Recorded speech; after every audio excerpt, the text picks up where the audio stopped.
Matrix Royyaraju కార్యక్రమాన్ని వీక్షిస్తున్న aqua రైతులకి నా నమస్కారం. నా పేరు doctor Suresh Babu, assistant professor. ఈ వారం అడగండి చెప్తాం అనే కార్యక్రమంలో భాగంగా రైతులు అడిగినటువంటి మొదటి ప్రశ్న, ప్రొబయోటిక్స్ ఏ రూపంలో ఉంటే బాగుంటుంది, లిక్విడ్ రూపంలోనా లేదంటే పౌడర్ రూపంలోనా అని చెప్పేసి అడిగారు.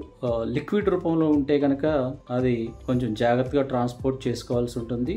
అంతేకాకుండా లిక్విడ్ రూపంలో ఉంటే ఈజీగా అప్లై చేసుకోవచ్చు. అంతేకాకుండా లిక్విడ్ రూపంలో ఉంటే కొంచెం జాగ్రత్తగా నిల్వ ఉంచుకోవాల్సిన అవసరం ఉంటుంది. అంతేకాకుండా లిక్విడ్ రూపంలో ఉంటే రియాక్షన్ కూడా స్పీడ్గా ఉంటుంది. పౌడర్ రూపంలో ఉంటే అడ్వాంటేజ్ అంటే ట్రాన్స్పోర్టేషన్ ఈజీగా చేసుకోవచ్చు.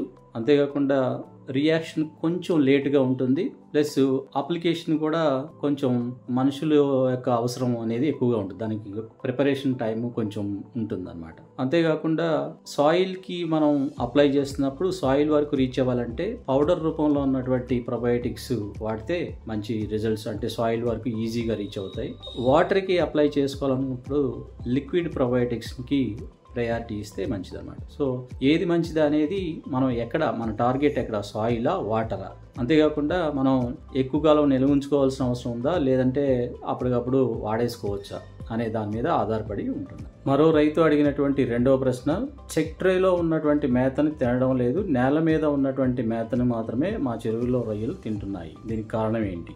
దీనికి సరైన సమాధానం చెప్పాలంటే మీ పాండ్ అసలు ఎంత లోతు ఉంది, ఆ బాటమ్ కండిషన్ ఎలా ఉంది, తర్వాత వాటర్ క్వాలిటీ పారామీటర్స్ ఎలా ఉన్నాయి, టోటల్గా ఎన్ని చెక్ ట్రేలు ఉన్నాయి, అంతేకాకుండా ఈ చెక్ ట్రేల్లో ప్రతిసారి అలాగే మీరు గమనిస్తున్నారా, లేదా ఒకసారి అలా గమనించి అన్నిసార్లు అలాగే జరుగుతుందని చెప్పేసి అని అపోహలో ఉన్నారా అనేది తెలిస్తే కానీ దీనికి సమాధానం చెప్పవచ్చు. ఏదేమైనా మీరు చెక్ ట్రేల యొక్క డిజైన్ కొంచెం మార్చి వేరొక చెక్ ట్రేలు కొంచెం పెట్టి చూడండి. లేదంటే ఈ చెక్ ట్రేలనే కొంచెం తీసి జాగ్రత్తగా కడిగి ఎండబెట్టి మళ్ళీ ప్రదేశాన్ని మార్చి వేరొక ప్రదేశంలో పెట్టి చూడండి. అప్పుడు దాన్ని బట్టి రిజల్ట్ మనం ఒకసారి పరిశీలించుదాం. మరొక రైతు అడిగినటువంటి మూడో ప్రశ్న, రొయ్యల్లో వైట్ మజిల్ డిసీజ్ ఎందుకు వస్తుంది? రొయ్యల్లో వైట్ మజిల్ డిసీజ్ అంటే రొయ్యల యొక్క అబ్డామిన్ కలర్ మనం గమనిస్తూ ఉంటాము. జనరల్గా ఆరోగ్యంగా ఉన్నటువంటి రొయ్యల్లో అబ్డామిన్ యొక్క కలరు పాక్షిక పారదర్శకంగా ఉంటుంది. అలా ఉంటే రొయ్యలు ఆరోగ్యకరంగా ఉన్నట్టు. ఒక్కోసారి ఆ కండరాల్లో ఉన్నటువంటి మజిల్ ఫైబర్స్ కోయాగ్యులేషన్ అనేటువంటి ప్రక్రియకి గురయ్యి అవి తెలుపు రంగులోకి మారిపోతాయి. సో అలా మారిపోవడం వలన మనకి ఎలా కనిపిస్తుంది అంటే తెలుపు రంగులో కనిపిస్తూ ఉంటాయి. పారదర్శక రహితంగా మనకి తెలుపు రంగులో అబ్డామిన్ యొక్క పార్ట్ కనిపిస్తూ ఉంటుంది అన్నమాట. దాన్ని వైట్ మజిల్ డిసీజ్ అని చెప్పేసి చెప్తా ఉంటాం. కొన్ని గమనించినటువంటి కారణాలు, డిజాల్వ్డ్ ఆక్సిజన్ సరిపడా లేకపోవడం వలన ఒకసారి గమనించడం జరిగింది. కొన్ని సందర్భాల్లో విబ్రియోసిస్ రావడం వలన ఈ వైట్ మజిల్ డిసీజ్ కనిపించడం జరిగింది. మరొక సందర్భంలో గిల్స్ డిసీజ్కి లోనవడం, తద్వారా సరిపడా ఆక్సిజన్ అందకపోవడం బాడీకి, మజిల్స్ కండరాలకి, దీనివల్ల కూడా వైట్ మజిల్స్ రావడం గమనించడం జరిగింది. అంతేకాకుండా అధిక టెంపరేచర్, ఒక్కోసారి 35 డిగ్రీలకు పైగా టెంపరేచర్ వాటర్లో ఉన్నప్పుడు కూడా ఈ వైట్ మజిల్ డిసీజ్ గమనించడం జరిగింది అన్నమాట. మరో రైతు అడిగినటువంటి నాలుగో ప్రశ్న, చేపల పెంపకంలో మినరల్స్ అవసరం అవుతాయా?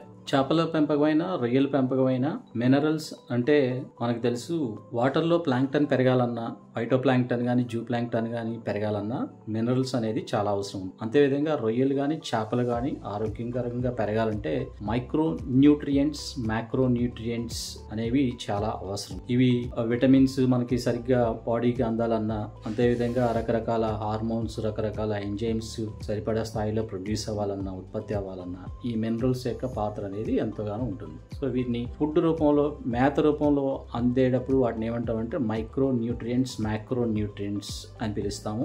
ప్లాంక్టన్ పెరగడానికి అప్లై చేసేటప్పుడేమో వాటిని మినరల్స్ అని చెప్పేసి పిలుస్తాము.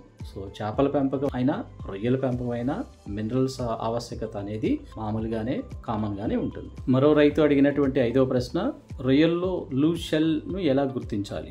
లూజ్ షెల్ వ్యాధి అనేది కామన్గా మనం గమనించేటువంటి ఒక వ్యాధి.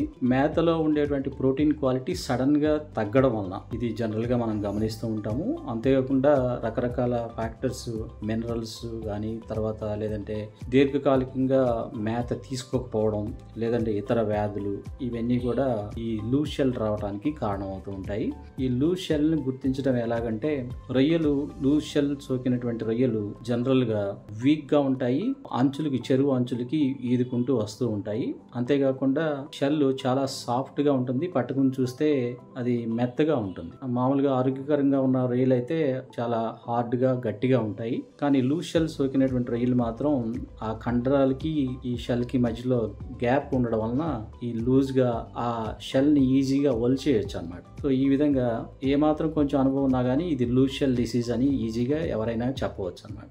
మన రొయ్యరాజు యాప్ని డౌన్లోడ్ చేసుకొని లబ్ధి పొందండి.